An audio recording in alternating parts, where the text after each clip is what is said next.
Hey everyone, Allie here.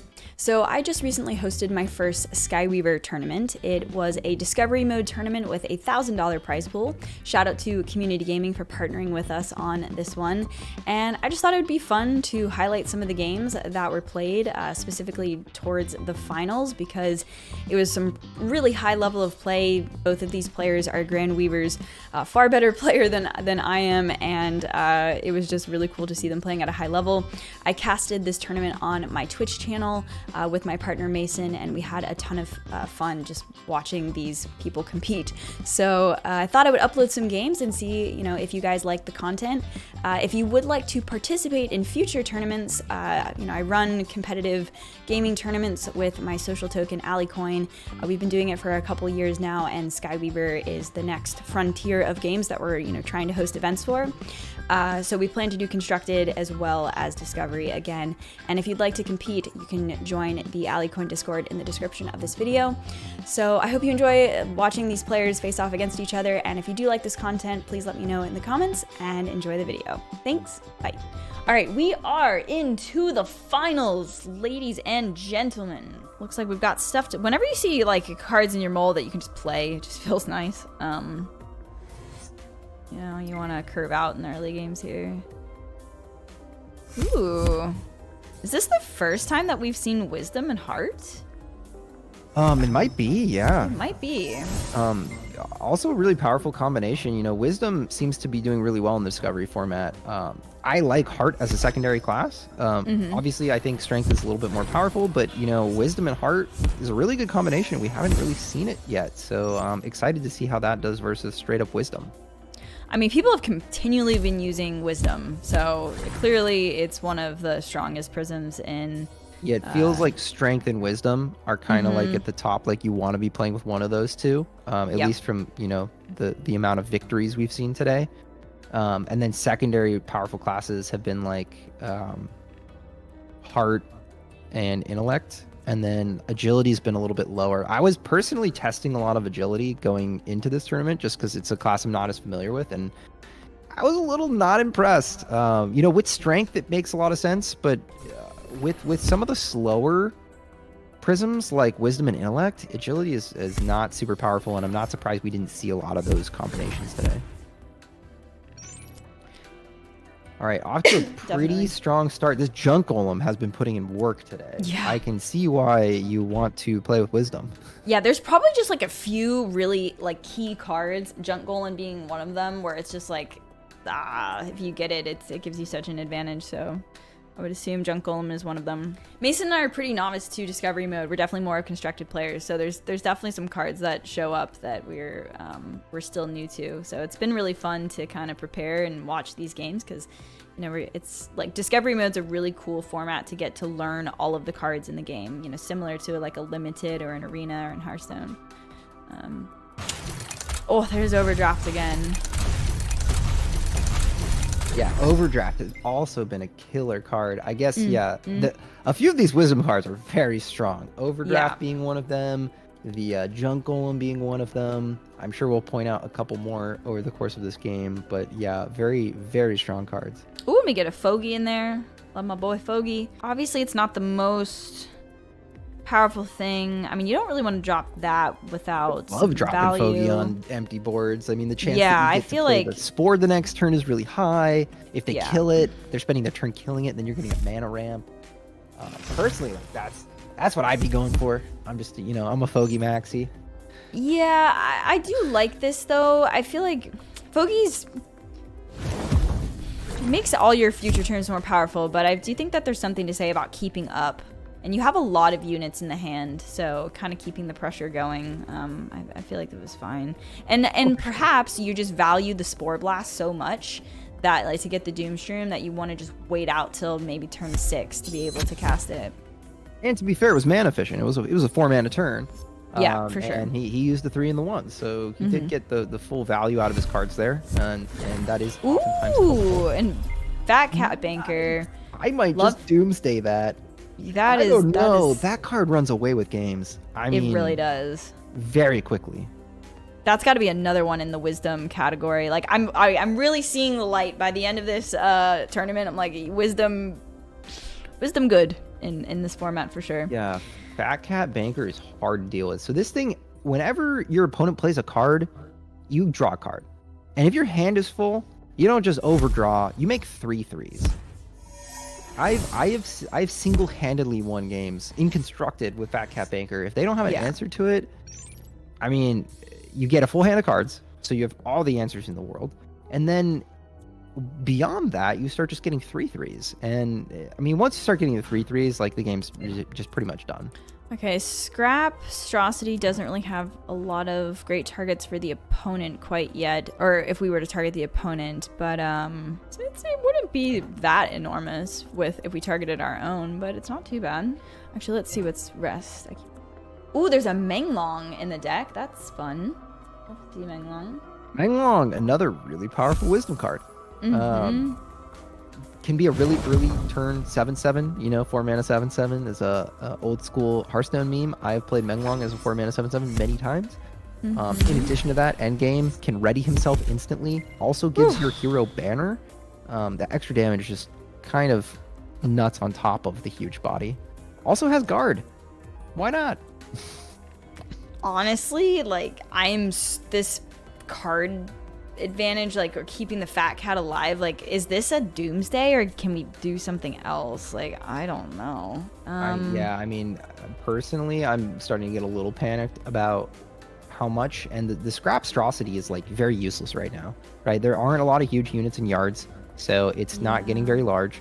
You could get greedy and try and wait for the end game Scrapstrosity, but at this point, it's feeling a little bit like we need to get rid of.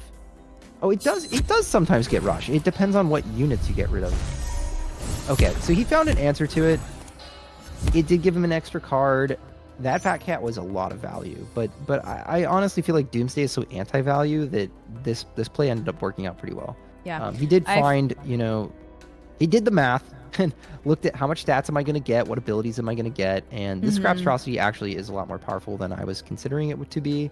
Just my quick glance of the graveyards, the dash and the armor make it much more powerful. So good job on Noblesse for finding that and figuring out the exact way to kill Fat Cat Banker. I still think, you know, gave up a ton of value to get that done, but the board state doesn't look too bad. No, that was definitely the play. I almost forgot about the gaining its traits, but yeah, it's especially with the dash, really, really clutch. Let's see. So there you see Wither plus Frostbite getting a little bit of extra damage in, which very useful to taking out a lot of power and health on this armor unit. We're still our Noblesse is incredibly healthy, so. Yeah, definitely. Super healthy, and opponents down to 15. So game's definitely not done, but again, that Fat Cat Banker did a ton of work in keeping Zoe in this game. When an ally unit dies while this card is in your hand, give this card, -1 cost. That's kind of cool. Yeah, I mean, I guess there's kind of a part of me that wants to, like, maybe play the Ponderous, play the Fogey, cast the Spore Blast to be reduced. That's 5, 6, 7 play. I guess that's not, like, completely efficient. I guess, I mean, and we might want to get rid of these Frostbites, though. There's a few different things that we could do this turn. Like, I sort of like casting a Spore Blast because there's not that much power on the board right now, so just, like, reducing a little bit might make them a little useless. Or not useless, but just not as powerful. Okay. Nice, we have the mana to pay for the Frostbite here, too. Cool. So if Fogey dies, we'll have 10 mana next turn.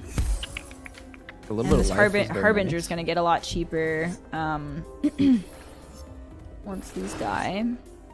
It's really nice to just have the Doomsday in the hand, even though, you know, we've discussed many times that it doesn't really feel that great to give up a couple cards. Like, you're so healthy and you also have an AoE. Like, you should be able to recover if you start to get really stressed.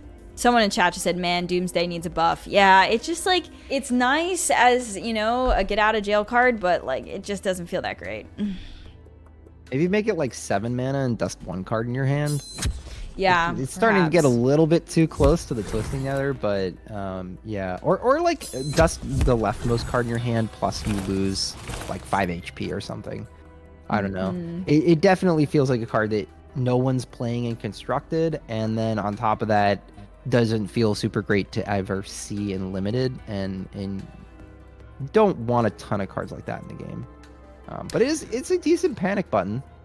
Frost Adept is an interesting card here. So the Sunset effect is if you have no mana, attach Frostbite with -2 cost to enemies. So like, we could get a 3 out, use the 1, and then cast the 6. We could just play the Rise from Scrap.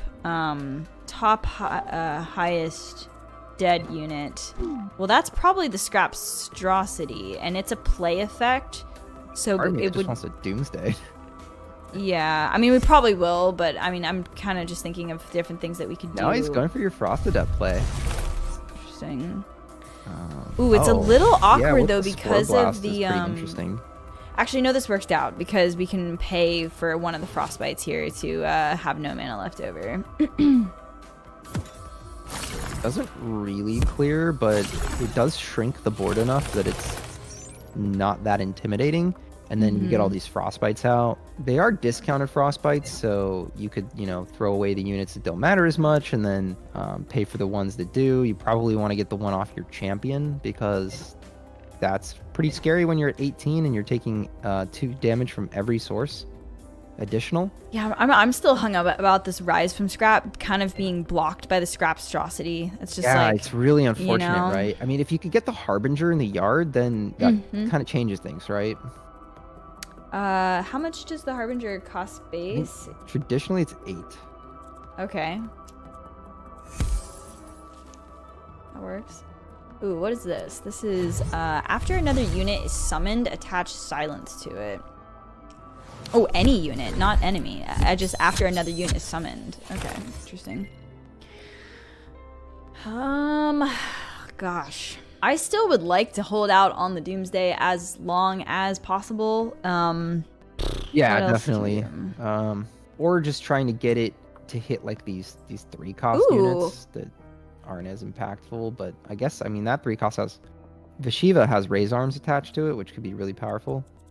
Unfortunately, yeah, the Banshee's kind of cool here, but it only does 1 damage to sleeping enemies. So, like, enemies that have summoning sickness, so it unfortunately wouldn't take out a lot of these. Funeral Moon, destroy all units with 2 or less power. I mean, that seems really good. Actually, that's definitely what we're going for here with the Banshee, right? All of them have 2 or less power, so I think that's the move, right? Yeah. Well done, yeah. Banshee, or Banshee. Banshee, yeah. They've got some clever puns on the cards. Oh, Skyweaver's got incredible, like, very clever terminology, names for cards. Vile. Yeah. Oh, a Glizzy bot. Come down. A little spooky with the anima attached to it. Take it out with a poke here, though. 2 cookbooks. Draw and attach a 1-cost spell to this unit. Interesting. Okay.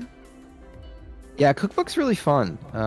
Or the book Casey summoning the cookbooks, you get lots of little spells out of it. It's interesting. Cookbook is actually an agility 1/1. Like, I just think it's interesting that you kind of get around the class cards of the game because the prism they restriction sometimes chain into each other. Yeah. One thing I've noticed is that Wisdom tends to have more of that than the other classes, and I think that's maybe why it's such a good limited class, because it gets to draw from all of the elements a little bit, along with those really powerful Wisdom cards. Definitely. I mean, that was a really strong turn. Just building up your own board here. Ooh, that's nice. Got to trigger the anima really easily there. Is this Axel? I don't have all of the... I think it's Axel. What Axel? The combination of Wisdom and Heart. They all have their names. Oh, I do kind of forget the name, but yeah, probably. Axel's looking pretty strong right now. I mean, still a ton of health as a resource. I mean, more cards. I guess we're starting to run out of stuff a little bit, but... And Ziwi does have a full hand, but it's... Okay.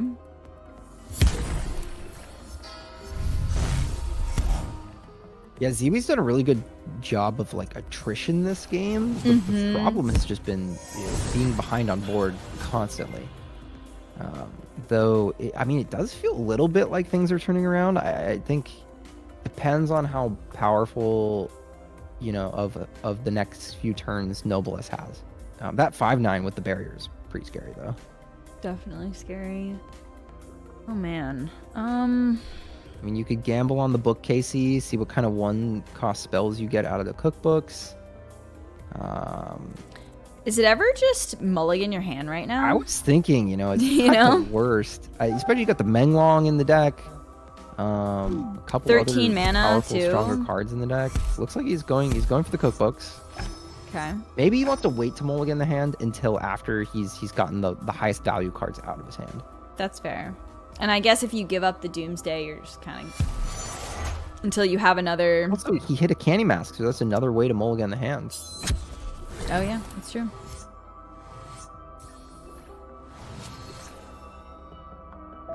Oh my gosh. That is, those are some large minions. Oh my, Eldest. Oh, the Menglong. Holy. That could Oh, and they've end got the game. Soul Like, Forged attached to them. If you ready up Menglong, that is 7 damage phase. With the banner, additional damage. I mean, really well played turn here. Just taking advantage of all of the cookbook spells, chaining them, getting rid of the minion, getting some face damage in. Really put a lot of pressure on the opponent here. That mulligan was huge, though. Because you're kind of dead unless you find something here. Ooh, this is enough. That's not... No, the that's Menglong definitely is not 7 enough. damage from hand, and he's got 5, 6, 7, 8, 9, 10 on board. 17 damage. Has to take off at least 2 power from the board, and then you got to account for the Glizzy and the Scorch. Yep. And we have enough mana to do it all. All right, game that's one. Just game. Game one goes to Nobilis. Menglong is definitely one of my favorite. Really well played game. I mean, like so many tough decisions and navigated them all just effortlessly.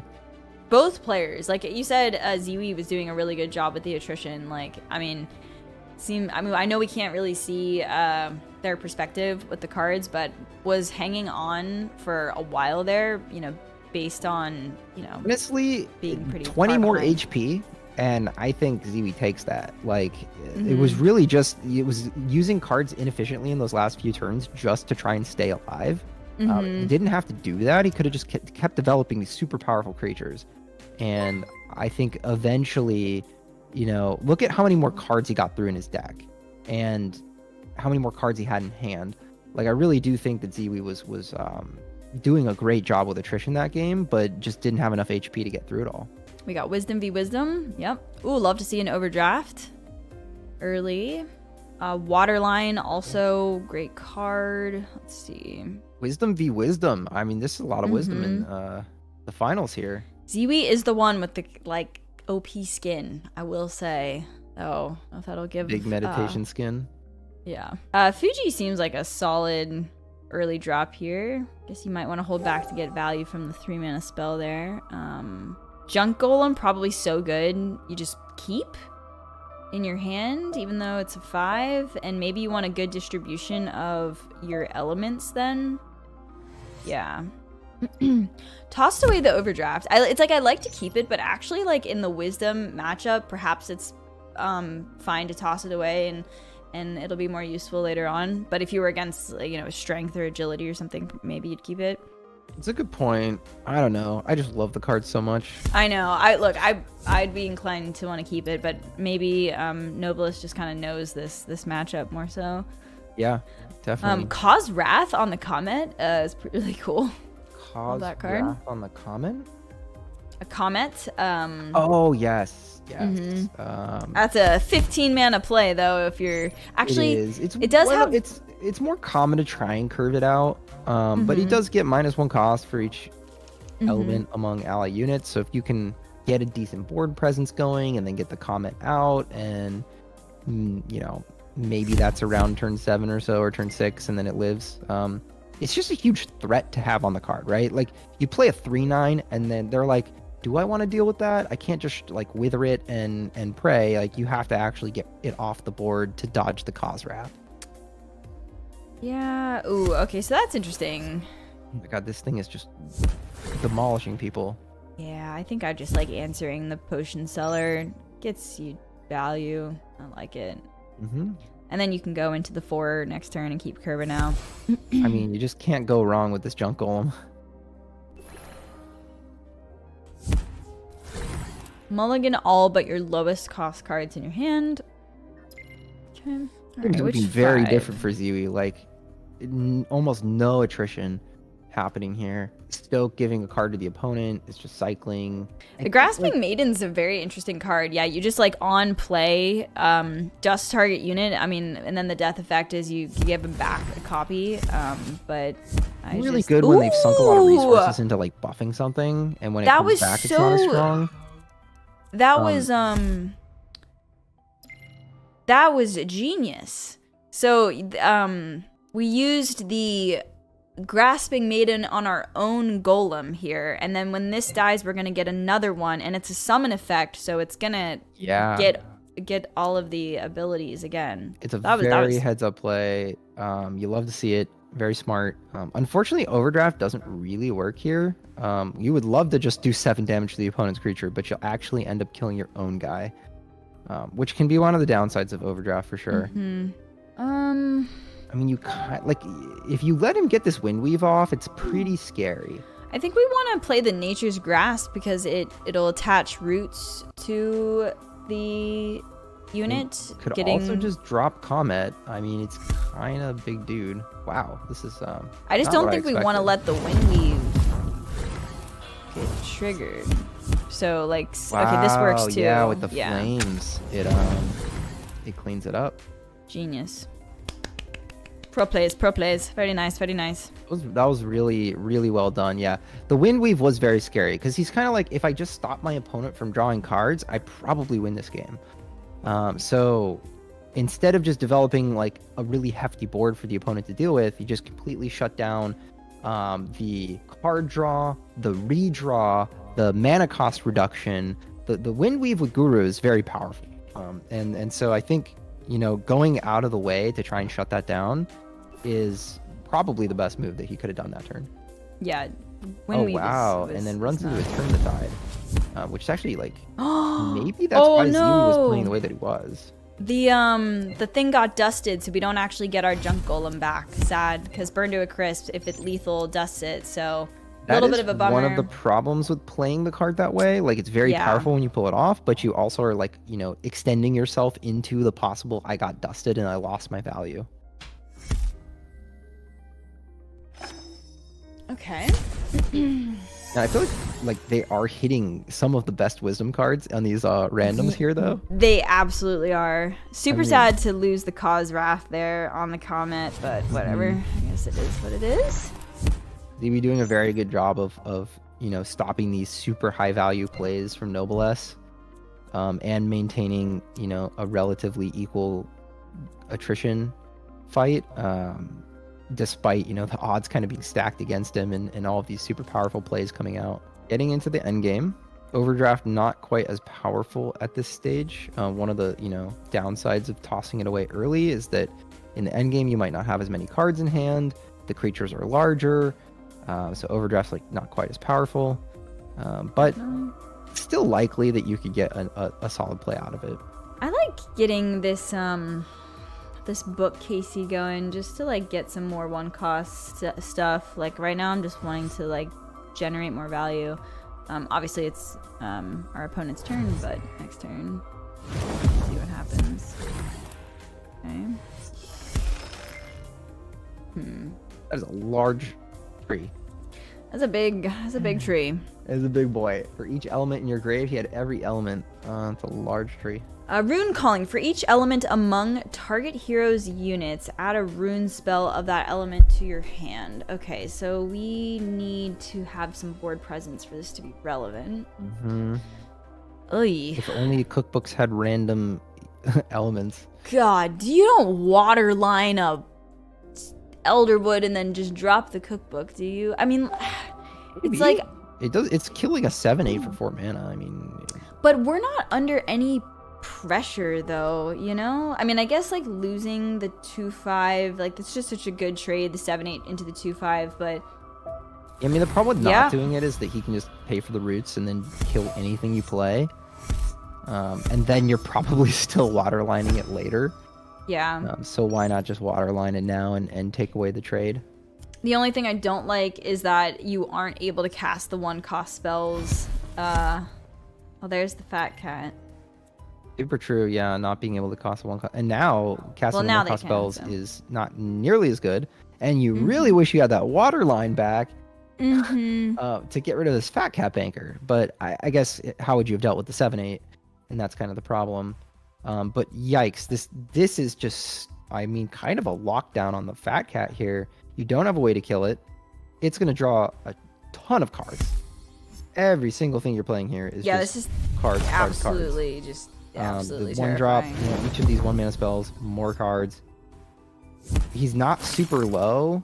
It was really nice to get that wither off and shrink it down so that it couldn't fight back and then poke it down. Honestly, dealt with it very well. All things considered, dealt with it pretty well. It did, you know, it was still like a massive unit that drew him 3 cards that took up a lot of resources. So doing some serious work there, but Noblesse just finding a way in every situation, super hard situations, and he just finds a way to dig his way out. I mean, that was a beautiful turn. Full mana, like, use, like, answered it, you know, as efficiently as possible. Like, that was really well played. I also feel like he found it, like, pretty fast. Like, he must have played a lot of Wisdom Mirrors because...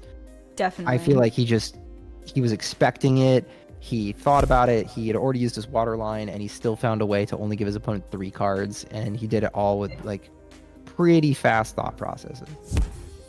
See, we've got Octavian. Just looking at, let's see what's at the top end here. Okay. I mean, 12-4 too. Like, Noblesse has got a lot more cards left to go. Yeah, that's kind of cool. Salvage could get a knives to the hand, cleanly answering that 4/1, which is kind of neat.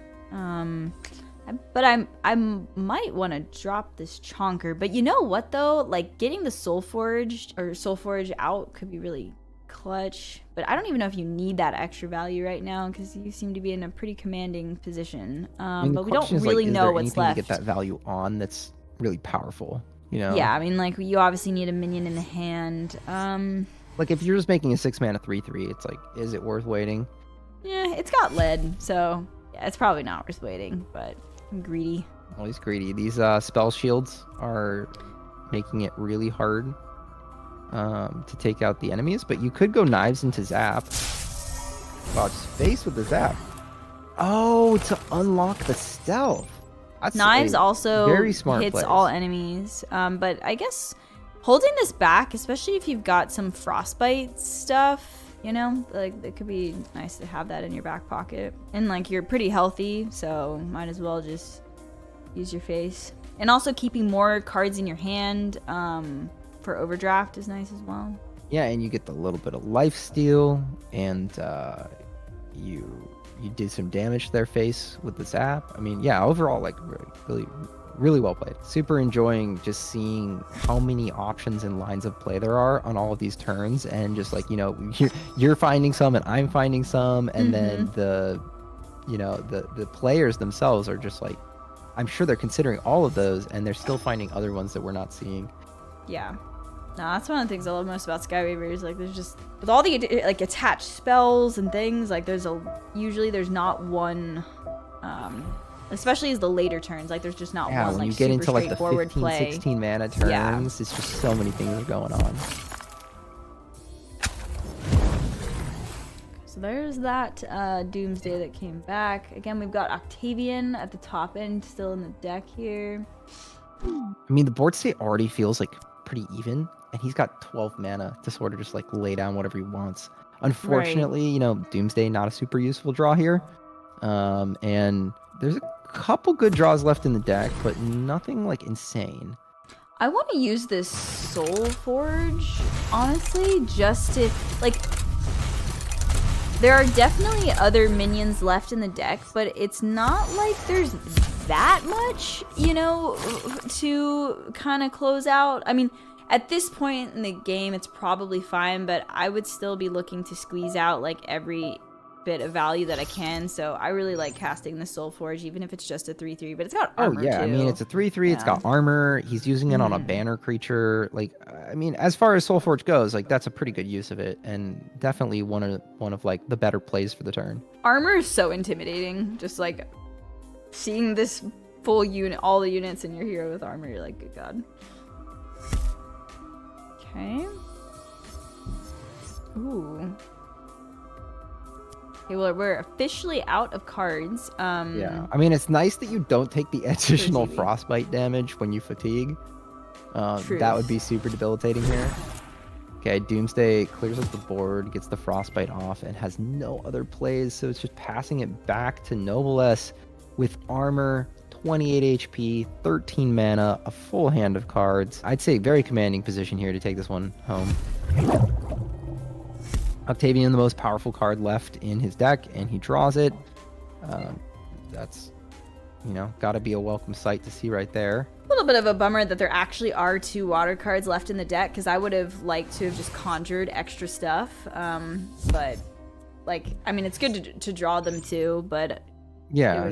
I mean, you're going to wind up conjuring if you run out of cards in the end anyway, but... Right, so it's kind of the same thing. Yeah. Actually... The question is just, you know, how much do you like these water cards versus some random water cards? Some random ones. Very true. Seem about average in power level here. Genesis Avatar. I mean, that's like such a good card for this point in the game. Yeah. Wow. Because, you know, it's going to shuffle all of the most powerful cards back in his deck with the reduced mana cost. I mean, that's huge. Is there a way to dust this? Is there a way to get lethal? Yeah, that's true. He's doing these sorry. glizzies, popping off with the glizzies and the AoEs. Yeah, I got so excited to see the Genesis Avatar that I was like, yeah. Yep. Wow. Oh, that would have been so clutch though for Ziwi if you just had not died there. I mean, that would have been pretty tough to come back with all those really powerful cards. So, yeah, I mean, Noblesse just really fantastic play. I mean, I'm really, really impressed. Very solid play. I mean, ton of fun to watch his games. Wish we had gotten to see a little bit more of them earlier in the tournament, but what a fantastic finals. I think that was 2-0, yeah. Yeah, that was 2-0, right? Yep. Very clean play, found the lines, answered some really hard boards in the first game. The second game was a little bit on cruise control, but that's just because he was playing it so well.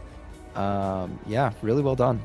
And also, big shout to Ziwi. I mean, making it to the finals is a big deal. Didn't really see anything wrong with Ziwi's play. Also played really well. Yeah, that was really, really fun to see these two really great players face off against each other.